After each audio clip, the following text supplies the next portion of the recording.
All right, Jason, updating a story that we've been covering pretty consistently over the last few weeks here. The feds have announced the closing of the Anthony J. Celebrezze Building downtown. This, according to Congresswoman Brown. Her office has confirmed this news to us this evening.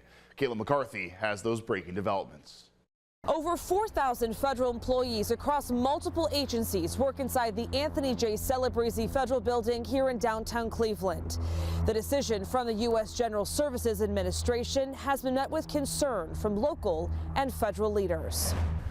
Congresswoman Brown's office confirming to 19 News the U.S. General Services Administration plans to sell the Anthony J. Celebrezze Federal Building. According to her office, the GSA says it will be a 3-year process to sell the building. In a statement, Brown says in part, quote, "The Trump administration is delivering a slap in the face to the city of Cleveland by rushing to sell the Celebrezze Building. The Celebrezze Building is a critical cornerstone for Cleveland's federal operations and a vital anchor for the downtown economy." Earlier this month, the building was on the non-core property list, which identifies buildings the GSA deems not core to the government operations or non-core properties. The Celebrezze Federal Building currently houses several agencies, including the Department of Homeland Security, the Veterans Benefits Administration, and the Internal Revenue Service. According to GSA's website, the building was built in 1966. Brown's office tells us a factor in GSA's decision was the maintenance needs of the building. Also, the organization hasn't made it clear where they will relocate these federal employees, but they are looking at locations to lease in downtown Cleveland. Cuyahoga County released a statement last week before the decision was made, saying in part, quote, "Cuyahoga County urges leadership within the federal government to reinvest in the building to ensure that all federal jobs are retained in our urban core." And 19 News has reached out to the GSA for a comment, but we haven't heard back.